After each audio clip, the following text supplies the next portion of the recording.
So then can renting be a smarter choice than making an investment? That's what I believe in. The address, like how did you name it? I would like to bifurcate the two terms, the and address. You already have certain good companies in your kitty, like Sure. Coca-Cola is there, Sure. Ola is there, Qatar Airlines. Why does these companies, have started adapting this kind of model? Is it cost effective? There are multiple ways you can invest in real estate. The first thing that comes to mind is co-working spaces, right? What challenges did you initially face? I wouldn't say they were real challenges, but I would say that as an entrepreneur, you have to accept failure. But I live up to it. I don't have a reasoning where I say that I failed because of something else. I failed because I made a wrong decision. Welcome to Unscripted with Yash shah, powered by Shankus Season 1. क्या आपने कभी सोचा है कि एक सही work space एक business के लिए कितना इंपॉर्टेंट होती है? You guessed it right. I'm talking about co-working spaces. So he was the first person in Ahmedabad to bring co-working space as a new category in Ahmedabad, even before it became a buzzword. This young developer was already laying the foundation because he knew that this is going to be the future of works. Please welcome Yash Shah, the founder of The Address. Thank you. Hi Yash, Nice welcome to the show. Thank you for having me. Please have a seat. So let me take you to the very beginning of your career. So you lived in States, then went to Singapore, and then to Bangalore, and finally decided to come back in Ahmedabad, because of course Ahmedabad is the place where you live and this is where you belong, right? Absolutely. So I really want to know what sparked your journey into real estate. So I think there were a lot of things that really sparked my journey into real estate, and one of them being my father. But apart from that also, you're always driven to something which you don't understand. I mean, Right. And real estate was not something which I understood. But I mean, I think with each and every business, finance accounts is something which is the base. My dad always pushed me to do that, so that no matter what the business was, you'll be able to understand the ins and outs of it. Right. And then I think real estate eventually grew on me quite a lot. The reason being that I was around it all the time. Okay. While I was in Singapore, I used to manage a portfolio for a company called Fly Spaces, which was into real estate, or I think digital real estate of sorts, and that was way ahead of its time. Right. And when I was there, when I was learning about it, you're always inquisitive when you're about 20, 21 years old, and I think that sparked it, and that really drove me towards it. Till the time my father also called me while I was in the States and said that, I'm making a transition from being a chartered accountant to a real estate developer. Why don't you join? No, I think, at 16, 17, he probably is not going to tell me to join, but, chartered accountancy was not something that I was going to do, was something I was very sure about. And when he made that plunge, it just made sense for me to kind of be the helping hand as an elder son. And when I came back, when I saw the setup, and when I really saw how I can add value, probably by making a couple of tweaks to launch something new, which was a value-added service to my brand. Right. I never looked behind, and I think that was how it sparked it. So can we just say that so is it like you always knew that this was your calling?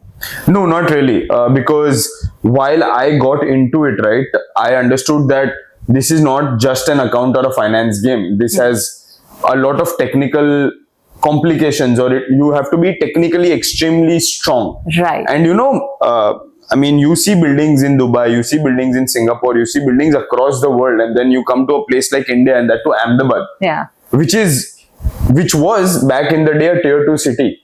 So how do you work your mind accordingly?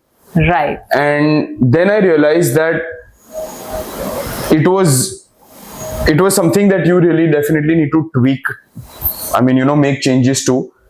That's how I got into it, but it was not as easy as it looked. Yeah. And it took me a couple of years to understand the technicalities of it and realize that, it's not just going to be as easy as it seems. It's not like. going to be a cakewalk. You Absolutely. need to put lots of effort into this. Yeah, right? and I did put in a lot of effort in terms of engineering, in terms of design.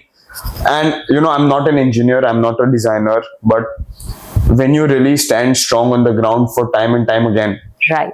you really start understanding the reality, you start understanding the technicality, and then you say that, you know, this is definitely what my calling is. So my calling, I realized after 3 years into business, when I really understood what the business is like, what the technicalities are like, and I just did not understand it, I actually liked it, or rather I loved it, and I It wanted became your to passion while you were Yes. working on that. It became my passion after my education was over, or after my work was over, and I got into family business. Right. I also had that leeway of leaving it if I wanted to, Okay. but I did not, because I really enjoyed it.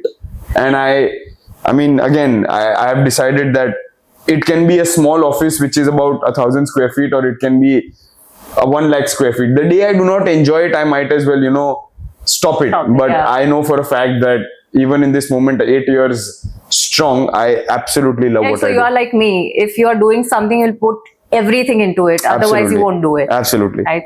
Yeah. So, and also I would want to know more about the address. Like, how did it come to life? The address, like, how did you name it? Because if I have to say from a layman perspective, right, the address is very simplified, very minimal, and very, you know, to the point, the name of your company. So does it mean that not just any location, but a location that just really matters?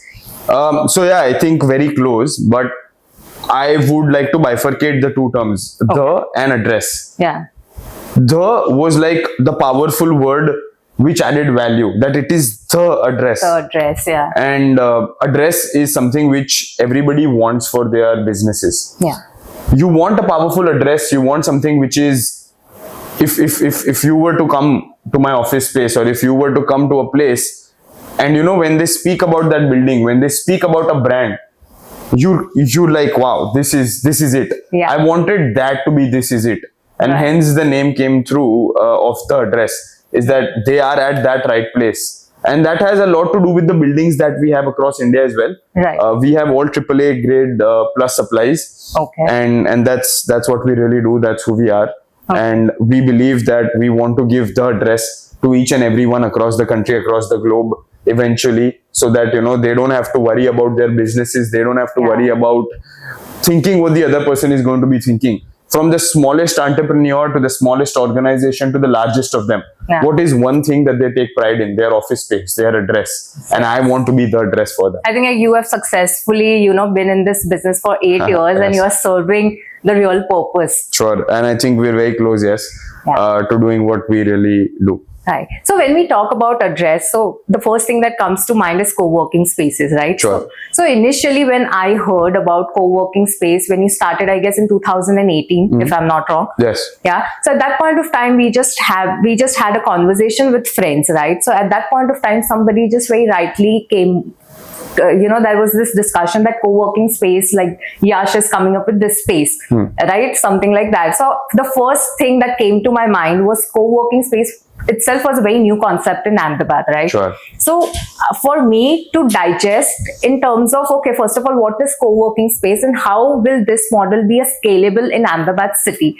So Yash, what challenges did you initially face? Because this concept was very new, right? Sure. So I think there were a couple of things which I wouldn't say they were real challenges, but I would say that which took rather some time. Okay. And you know, in real estate, people don't understand the value of time is extremely important. Yeah. Because each passing month, you still have those fixed overheads, those Yeah. variable overheads, but overheads are still overheads, right? Overheads. They take, you have to pay. You have to pay. Exactly. Yeah. So I think while we started it, it was something which the people accepted very fondly. But then my competition was against a traditional mindset. I was going to come, yeah. I was not fighting against anybody, or I was not competing even at that point of time. I was competing against the mindset of people, or I was actually trying to change the mindset of people. Right. So for me, the first challenge was to really educate people and try to change their mindset by saying that, you know, you may think that an office space that you take from somebody or on lease is a cheaper alternative. But then at the end of the day, if you do an apple to apple comparison, we are quite literally much cheaper. Yeah. And while you start any business in Ahmedabad, right, one of the most important things that you need to realize is that people don't see what they're getting out of the money you're charging. They see how much money you're making out of it, and then they tell you what you should be charging. Yeah. So in Ahmedabad, to start a business is actually extremely difficult because they don't again foresee what you're giving them. They foresee how much you're going to be making out of a particular transaction. Yeah. And I really stick by to this, that if you can successfully run a business in Ahmedabad, you can successfully run a business across anywhere, the globe. no, in the world. Yeah. So when you brought this topic of traditional method, right? So even today, I don't know what amount of percentage, but there are most of the times people are talking that traditional office spaces are dying. Sure. Right? So what's your say on that? So I believe that if we were to do just a recent survey, there is the business that I am in, there is an compounded annual growth rate of almost about 20 to 22%. And that is unbelievable. Yeah. And eventually people will end up realizing that a single office space for them, no matter what the size is, really doesn't end up making sense if you look at it in terms of cost. Right. Correct. Now, today, I'm not just going to talk about office space. I'm going to give you small examples. I mean, we are here in this particular studio. There are co-studios where, you can actually change the color, you can change the logo, and people can do podcasts, people can rent up spaces for doing various things as a studio. Yeah. There are co-hospitals where you can actually be a doctor and use the same equipments if you require for your business, and book a day or book a week or book months to run your own business. Oh, I was not knowing about that. Absolutely. And then there are co-kitchens where you can do the same. So it's not just the ease, but it's also it's not just into office spaces and the ease of doing business. It's also changing the entire landscape of how we used to perceive any space overall. And that is the future, we accept it or not. I think the only thing why traditional offices are working today is the mindset of having mine or maru, or saying that, ye meri office hai.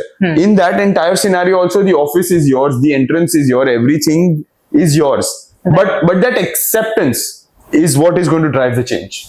Right. No, very well said. And also I feel co-working spaces are becoming more more friendly culture. I don't know if it is right to say that it is more eco-friendly now because people are using for multiple usage. Sure. Right. Can we say that? So, I mean, eco-friendly, yes, in a way, but also just imagine the energy consumption that would be saved. So, for example, I were to take a floor and build up an office space versus 13 different offices. There are 13 different washrooms, 13 different ducts versus one office, versus one washroom. Right. I mean, of course, the size of them is going to be significantly different. But here we are. I mean, just a small comparison. I would just want to tell you, just like there is an office building which is IGBC gold rated, platinum rated, there are LED, certifications. The same way there are office certifications also, which we take. There are ISO standards which we follow. There are NBC norms which we follow. And this is what the people will really need to understand. And that also slowly but develops eventually. Trust, right? That it develops trust. Absolutely. It develops lots of, develops trust, and also brings that how intricate you are with the detailing and how much effort you are putting to make things right and give that experience to the user. Absolutely correct. And I think that's what I say at all times, is that we single-handedly serve 20 to 25,000 people a day. And while a lot of people think that this is a real estate game because I'm the son of a real estate developer, it's not. It's a hospitality and service game entirely. Right. You are serving 20,000, 25,000 people a day. There is no way that there's just only real estate involved. Of course, there's a project that you deliver. The project work is still 3 months, 6 months, right? Yeah. But servicing is every single day, lifelong. While we are talking about co-working spaces, right? So according to you, what did you notice, in work when you see people working? Sure. Which made you realize that this is the gap which I need to fill it in the city of Ahmedabad, and that's why you brought this concept to Ahmedabad? Is there any? To be very honest, while I started it, I did not know. I mean, apart from, of course, joint collaborations, a joint workspace, so on and so forth, it was very new to me. I did not know at that point of time as to what all gaps will we be fulfilling. Okay. But as in how time passed, I think we definitely fulfilled a lot of gaps. We understood that this is exactly what people wanted. I mean, sometimes, if you were a startup, if you were a single solo entrepreneur, there are a lot of skill developments that you would be wishing for. There would be, starting a business is extremely difficult. I agree. Or you don't know everything around it. While I operate a co-working space or a managed office space, I think one of the major things that we realized is that while people used to speak to each other, no matter what their businesses were, same or different, if they were competing or not, there were a lot of collaborations that were possible. But in between those collaborations, there was a lot of co-learning which was happening. So eventually, while this started happening, we started giving a 360-degree solution. And what do I mean by a 360-degree solution is that how do you grow your business? How can you hire the right candidate at the same time where, you put in so much of your mental peace down in your business? Right. How should you be building your mentality in a more stronger way? At the same time, how can you be physically stronger so that you're mentally as strong? Right. What are the skills you need to develop? How can you, we tied up with a lot of hiring agencies. We tied up with a lot of other agencies. We tied up with a lot of registration agencies in terms of GST registration, company registration. Yeah, lots of legal compliance. Absolutely. And we used to do a lot of seminars on these legal compliances. Any kind of seminar which can help people in skill development, understanding a business in and out, how can they get the most out of their business, so on and so forth. And that really worked in our favor, or I think that really helped people go from a point A to point B. Right. Yeah. So the conversation that we are having right now made me think that can we call co-working space a new business school? No, I don't think we'll call it a business school, but sure. But maybe because people are, like you mentioned that in co-working space it's about friendly environment and people are co-learning. So I think, so that term school, right, is something I take very strongly. The reason being that when you think about multinational organizations, when you think about Indian organizations, or when you think about traditional offices, right, they used to work like schools. Yeah, now things have changed. Absolutely. Yeah. So what was it that we brought along that made the change was that you're not a school. You don't have to be stuck to that 9 particular... to 5 there, have a hierarchy focused cabinets. I think that still happens because, that's what businesses require sometimes. Yeah. And that again depends on the businesses that you're running. But you know how it is when you speak about, or when you think about a traditional office space or a traditional old mindset organization, is you have a desk, you come to that desk, you go back home. That's what your life is. Right. What a managed office space, a co-working space, an enterprise solution changed was that you no longer stuck there. You don't need to work out of a desk. Go get yourself a coffee and work out of that coffee bar. Go chill with somebody and work out of that. Go play some table tennis. Go take a nap and work out of there. The definition of the school was what we really changed. The definition of having one desk is what we proudly changed by saying that you don't need to have this, just do whatever from wherever you want. And that's why I feel lots of, MNCs and good companies like Google and Facebook are actually incorporating that kind of environment, because they know they want creativity out of the people who are associated with them. Absolutely. So when it comes to co-working spaces, like you mentioned, the kind of environment, and that is what I think it's very important if you're associated with the company. But even as an employer, even if I have to work with a company, I would still have a second thought that where that company is operating and what kind of environment that I'm going to go into. So I can proudly tell you that each and every person who now comes to interview for a different organization that is working out of the address, that company becomes one of their top preferences just because of the office space that they have.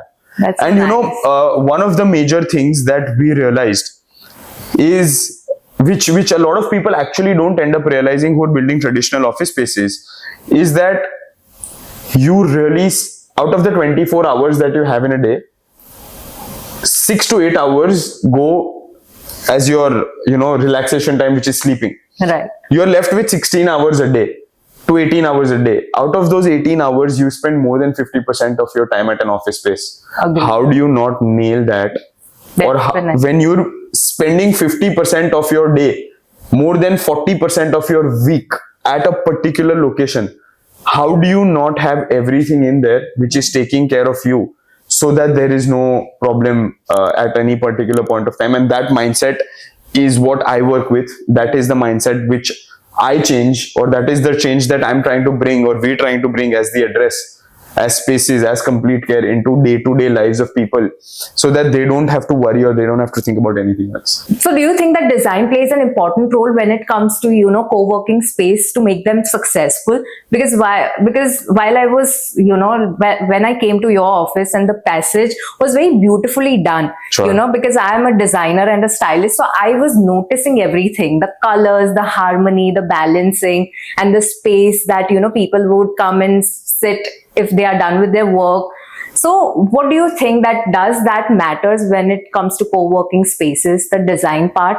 I absolutely believe so. And I think that's 99% of the work. Right. But I'm going to tell you one thing. I have seen places, according to me, so design is a very subjective term, right? Yeah, very subjective term. What I may love, you I may might hate. not love it. Yeah. And so for me, each client is extremely different. Each client comes in with a thought process. Each client comes in with their core values that the company decides on. So it's very different, right? Very different.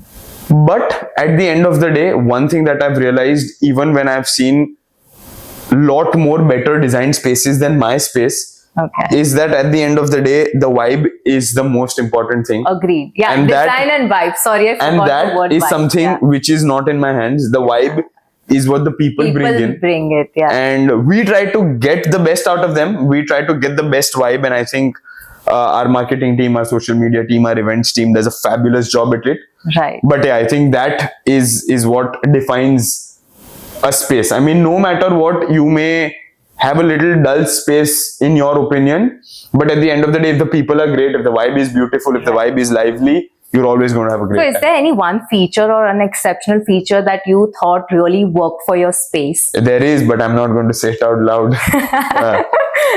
There is definitely not just one, but a lot of them, which really worked out for us. And if I were to just put it, rather than saying a lot or disclosing a lot, would be inclusiveness.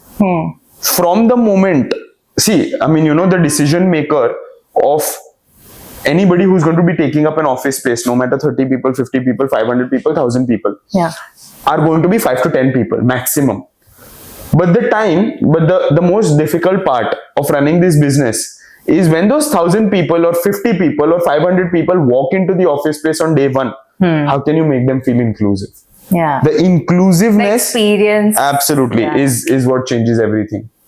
Okay. So and also, while we are discussing about co-working spaces, right? So what do you think that still people have certain misunderstanding related to this is space? That I have to share my desk, I have to share multiple things, I'm not going to have my exclusiveness, it's not going to be the same service that I anticipate out of my own office space, and at the end of the day, ye mera nahi hai, meko, matlab, the ability of saying this is mine is what really changes it. And at the same time, just because it's a common door which can have multiple people, they don't feel that it's theirs. But apart from that, I think there is no other difference or a misunderstanding that we see. And I think that's something that we've worked on and we've changed as well. But not fully. There's not been 100% adaptability to it. And the reason why I asked you this, because you already have certain good companies in your kitty, like Coca-Cola is there, Ola is there, Qatar Airlines, right? To name few. So why does these companies, have started adapting this kind of model? Is it cost effective? That's multiple things, to be honest. Number one, they don't have to, so the burden. I mean, let's just speak about, if you were to run 1,000 people office, just imagine the number of challenges that you might be facing in terms of admin, in terms of IT, in terms of support, in terms of day-to-day amenities and day-to-day housekeeping, security, tea, coffee, just the accessibility of things, right? Cleanliness. To run 1,000 people office, you'll have to have a team of about 20 to 30 people. Yeah. We eliminate that from day zero. Second, I think cost is again very subjective depending upon the standards that you want to set in your own office space. But I don't believe that these big companies just only look at cost. They look at a lot of things. Yeah. And that's one of the major reasons why we excel. So that is that. Yeah. Okay, so if we go to true value, which is into real estate, right? Sure. So before we get into that, I really want to ask you that what is that business habit or quality of yours that helped you scale faster, in all these years? I would say there are a lot of them. Yeah. Number one would be making absolutely very bold decisions. Okay. So when I say bold decisions, I'm not saying that they are right or wrong. I'm just saying they're bold. They're bold, yeah. And second, Risk taking is basically what you're talking no, I would risk taking would be secondary. Okay. Would be a subset of making bold decisions. But when I say bold decisions, right, I think the ability to take a decision, whether it is right or wrong, and to live up to it. Live up to, yeah. So I have taken decisions where I would have seen the opportunity cost, where even though I have been making a loss for the first foreseeable future, I would still take that decision. Right. I would say that a bold decision which was a speculative decision, but I would rather take it because I see the future of it. So for example, one of the bold decisions that I would like to tell you would be signing up 3 centers in November during COVID. And that is just looking at the foreseeability of the business. Right. Everything opened up in June 2020. I signed up spaces in November 2019, even though we had a lockdown in, of course, March 2020. COVID had started hitting in, across the globe in November. Italy was being one of the biggest countries. For me, we have to understand that 80% of the business comes from multinational companies. Agreed. Yeah. I signed up a space and kept it during COVID times because I knew that as soon as the markets open up, people would be willing to move here. Agreed. Yes. That's a bold decision. Would it have gone absolutely against me? 100%. But then, I mean, that's a risk you're willing to take. That's a decision you're willing to take. Second is that as an entrepreneur, you have to accept failure. So is it that I have succeeded in everything? I would say definitely not. I have actually probably failed more, or I probably fail more than I succeed every single day. But I live up to it. Yeah. I don't have a reasoning where I say that I failed because of something else. I failed because I made a wrong decision. You take the accountability. Absolutely. And the third thing that I would say is the right team. Because that's very if you are ready to take an accountability and responsibility, but your team is willing to push that upon you or on somebody else, they don't have the same vision as you have. Exactly. So when you have the right team, it does wonders, right? So you have always been this visionary as a person that this is how I want things, when it comes to true value or when it comes to the address. I have been, I'm not an easy person when it comes to decision making or thought process because I have very strong principles. Yeah. I have very strong decision making abilities, and when I make a decision, I abide by it. It is extremely difficult or rather impossible to make me change a decision of mine. But yeah, I mean, so that's good. I mean, I'm also like this, and I've heard this people saying me that you should be a little flexible, this, that. But I feel like we know what we are doing, right? It's not. Sure. It doesn't come from the attitude perspective. It just comes from the experience and the confidence that we have in our vision. Absolutely. But I think that when you're running a business and you want to take people alongside you, you need to they may not understand that vision of yours on the first day. Yeah. How do you pass on that vision to them is also something which is very important, which I've learned the hard way. Same. Yeah. So I may sometimes you're an authoritative leader, because you have the vision in your head. Rather than just passing on the authority, if you pass on that vision and tell them to, do things in a particular way rather than just give an order or authorize them. I completely agree. It changes things in a very different way. And people do it, And I learned it the hard way. Yeah. And I feel people do it when it is, like you said, you are not giving orders, but you are just making them understand that why is this important. Or the vision. They'll do it from bottom of their heart and Absolutely. not just doing for the sake of it, or this is my job, mujhe karna hai, and Absolutely. because of that. Yeah. Right. So, and when we are talking about real estate, right? So have you seen that, seen a shift when it comes to people buying properties post COVID or, before? So yes, I have. And I think, see, we saw COVID in 2020. Yeah. We came out of COVID in roughly the first quarter of 2021. So now is the time when we really see the after effects of it. Yes. So yes, there was definitely a difference in buying pattern. Yeah. But that was a short-term effect. So I'll tell you both. I'll tell you the short-term as well as the long-term effect. The short-term effect was that people were a little scared. Their investments were a little scary. They wanted to have a secondary home or a tertiary home. Probably move into a farmhouse, probably move into a bigger home, probably not invest a lot into office spaces because, during the times of COVID, we don't know what an office space looks like. Everybody wanted to have an office inside their homes, so on and so forth. Yeah. Now, if you look at the long-term effect of it, right after COVID, there were not a lot of projects which were announced, which were related to office spaces. And this is something I'm talking about pan-India.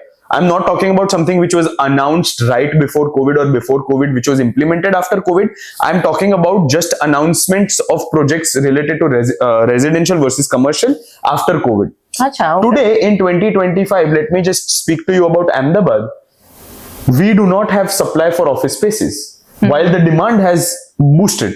Or the demand has probably boosted because there is no supply for commercial spaces.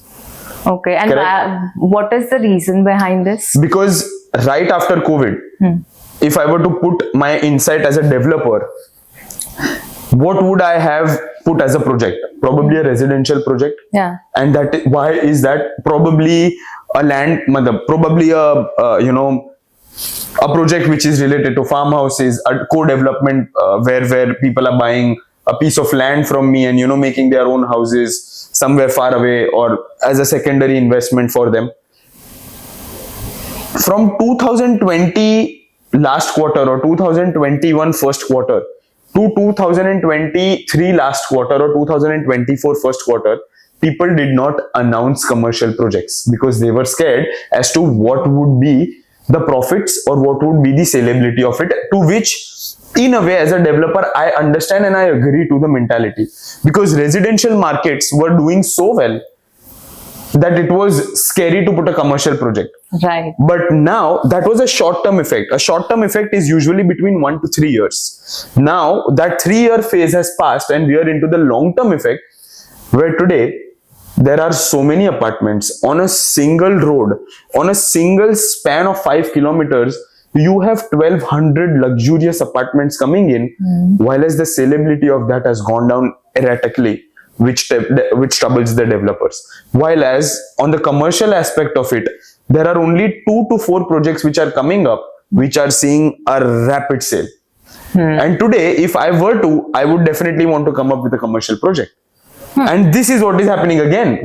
What will it do? Just like insulin, the announcement of commercial projects will shoot up again. So that balance, the long-term effect is that the balance between announcement or the development of residential versus commercial projects has been taken or was taken for a toss. Okay. A lot of investors that were, investing in pre-leased properties, investing in commercial projects while the projects were being announced, investing in residential projects while the projects were being announced, moved to farmhouse schemes, moved to traditional lands.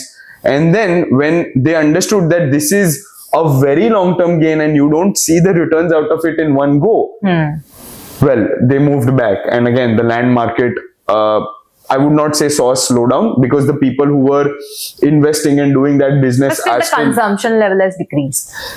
Yes, I mean there was no consumption, there was only investment. Yeah. So But yeah, the investment levels have been stagnant, and been stagnant. a stagnant for a real estate business is still slow down.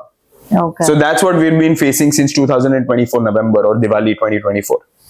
Oh, okay. Yeah. So when we are talking about residentials, right? So Sure. are smart homes a good opportunity or good way to make an investment? What is a smart home? Smart home with all the amenities, luxury, which is there on Amli, Bhopal Road, maybe. So today, any project which is announced is not without an amenity. Yeah. So I mean, I think that the construction dynamics Right. have changed drastically. There is in Gujarati there is builder and a developer. Huh. Correct? There were builders, there are only developers now. Yeah. Then. That's how it's changed. And when you go to a little out of urban areas, there is still a few developments which would be more traditional. But even according to me, that has changed significantly. So yeah, I think each home is a smart home today, and the end winner in this entire scenario is the consumer. Yeah, that is true. Consumer today has so many options to choose from, and they win. But eventually, I would to every consumer over here listening, I would say that always stick to the brand rather than choosing to go for something which is 200-300 rupees lesser or 500 rupees lesser, because the quality for a home, for an office space, for your farmhouse will not be determined on the first day, will be determined over the span of 5, 10, 25 years. Right. So how does emotion play an important role when it comes to buying real estate? So there you go. I mean, go on you just said it. I did not even have to say it. The emotion comes in where people buy. Yeah. If there was no emotion, people should lease. Because essentially, if you're buying something which is around, let's say, 100 rupees, the interest cost on that is 12 rupees. The leasing on that would be 8 rupees. So essentially, the interest cost on what you're paying for your traditional property would be more than just leasing it. So then can renting be a smarter choice than making an investment? That's what I believe in. That's what I say, and that's what I proudly say. But I say that when I have my own house. so that would be hypocrisy from my end. Yeah. But yeah, I mean, it's also got a lot to do with how the world dynamics have changed, right? Today, India was a saving-driven economy, which has moved to a consumption-driven economy. And post-COVID, we have seen a very Sure, I think it's not just related to COVID, it's just the lifestyle of people changing. Yes, but also India is moving, India has the highest amount of youth in the world. So they are going to be moving there. We are going to be moving towards Western civilization. Yeah. And Western civilization doesn't, the culture doesn't believe in just buying. They believe in leasing, because they really want to go out there, have a good time, spend that money that they're putting in on EMIs or on buying a home into traveling and exploring the world, which I believe is the right mentality. Yeah. So it's not just a shift in terms of cultures, it's also a shift in terms of mentality. It's also a shift between what our parents thought versus what we are thinking, right? And that is there to stay. I mean, I may say this out right now, but in the next 10 to 20 years, you will see that there will be a CAGR shift of about 25 to 30% people not buying versus leasing. A lot of people today don't want to buy their house. They would rather lease their house. If I were to tell you, if you were to think about it, you told me that your dream is to buy a house. Yeah. Why can't you just lease it? That's because you've not That even... is not my that's not mine, no? Like we discussed about co-working space, that misunderstanding that people have. They don't feel like it's mine. So but what if you still like, no, this is not part of... This is, I don't own it, right? You understanding it. Where does the ownership... It's an emotion that comes when buying a house. That was your question, right? Yeah. Is that how much does emotion play a role? Yeah. Only emotion plays a role. Yeah. Because if at all, I were to give you like real insights, such as, in 3 years or 5 years after leasing, if the project is not good, if your requirement changes, if you are doing better in your life, correct? The investment that you've made in buying a house cannot change that drastically. If you're doing better in your life and you want twice the amount of size of a house in 3 years, you probably may not end up doing that. Yeah. Because you've purchased the house. But if you've leased the house, you may just end up leasing. But do you think this concept is working in Ahmedabad? No, it's not. Yeah. Do I believe it's working? It's not. Do I believe it will? 100%. As I said, wait for it. In about 10 years, we will be having a very different conversation. A lot of people hearing this can bookmark this, because I may sound stupid right now, but this will be the reality. No, I in the next also 10 years. feel that in the coming 10 years, this would be a very easy Absolutely. option for people like you 100%. mentioned. And also right now, because we know that this concept is not there in the Ahmedabad. Sure. But I feel that, I don't know if this is correct or not, so help me understand that when it comes to leasing or renting Sure. a house, right? Sure. So do you think that unless or until I'm not a certain age, Okay. I have the capital, I have the funds, right? Sure. But if I'm buying house at 23, when I'm just, in the peak of my career and all, so would that be a good age, or 29 would be a good age when I'm already, taken the shift, I've grown and I'm settled, and now I'm like, okay. It depends. It depends on a lot of things. Yeah. It depends on gender. It depends on scalability. It depends on how do you plan on settling down. When do you plan on settling down in your life? Are you married? Are you not married? When do you plan on kids? So, so just to help you out, right? Would you be willing, if you are willing on expanding business, let's assume you have capital of 5 crore rupees. And you are parking that money in either one, A, your house, or B, your business. Yeah. Now at 25, at 30, or at 35, or at 40, what is the right answer can only be determined by your situation or your mentality at that point of time. Agreed. It will be very different for you. It will be very different for me. Right. For example, if I were to, at 25, or even right now, if I had 5 crore rupees, I would rather rent a house and put that money into business. Yeah, I'll also do the Because, same, yeah. exactly. But then your dream is to buy a house. But it's still have time. so yeah, that's what it is, right? Yes. A very different thought process for each and every human involved. Yeah, definitely. It varies from person to person, of course. Correct. Yash, so what's the most affordable way to start in real estate? In terms of So I have heard about this terms REITs, right? REIT, yeah, sure, And then there's fractional ownership.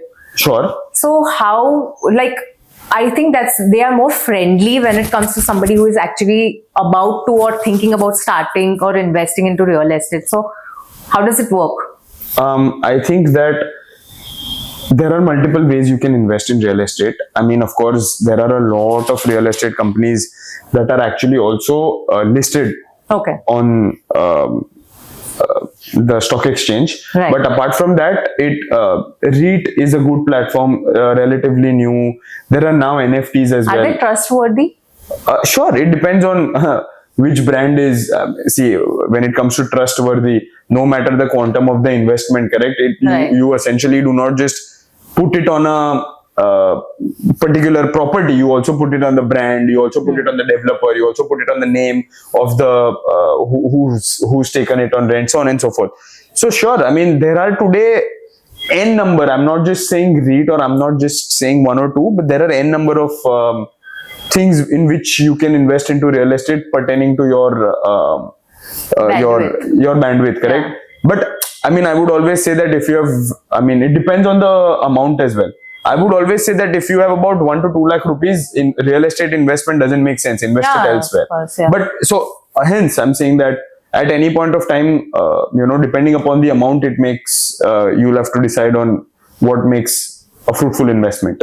Achha. Yeah. And how do you avoid getting stuck into dead investments?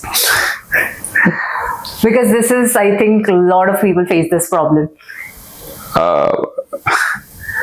I think, the foresightedness, number one. And number two is there are experts out there.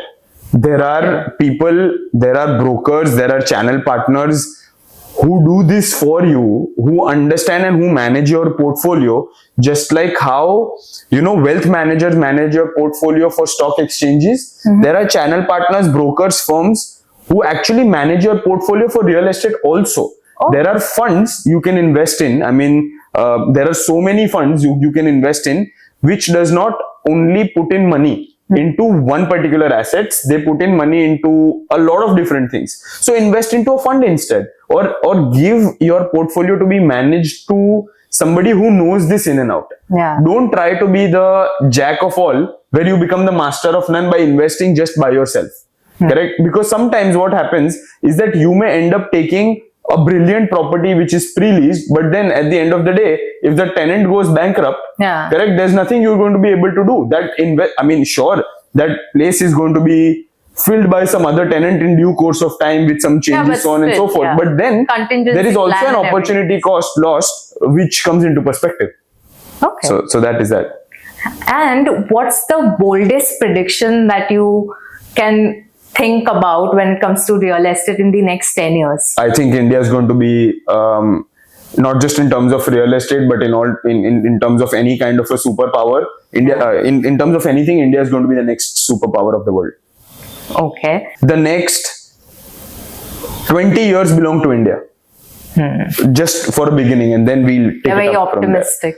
If there is any market to invest in terms of anything, it is India. The next decade, the next century is going to belong to India. That's interesting. Sure. And just one last question before we wrap this up. Sure. One information, something that will help somebody who is looking out for houses, what they shouldn't be doing.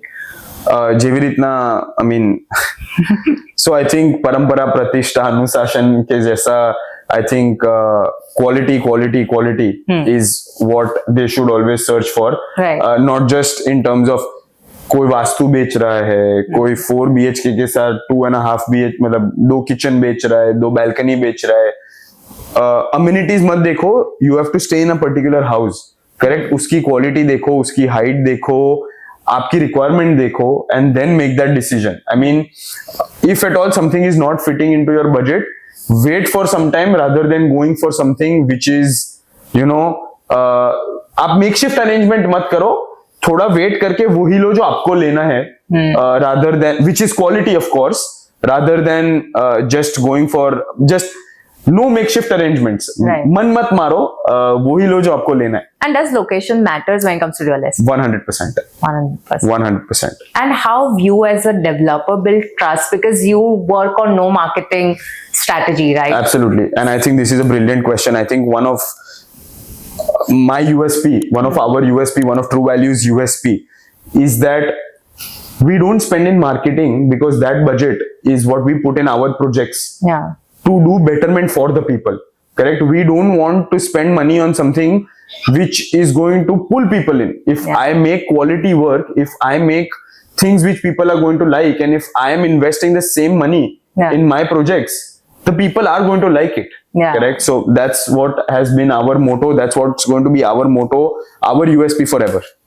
Okay. Perfect. So thank you so much for your time. Thank you for having me over here. Had a great time. Absolutely. Likewise. Thank you.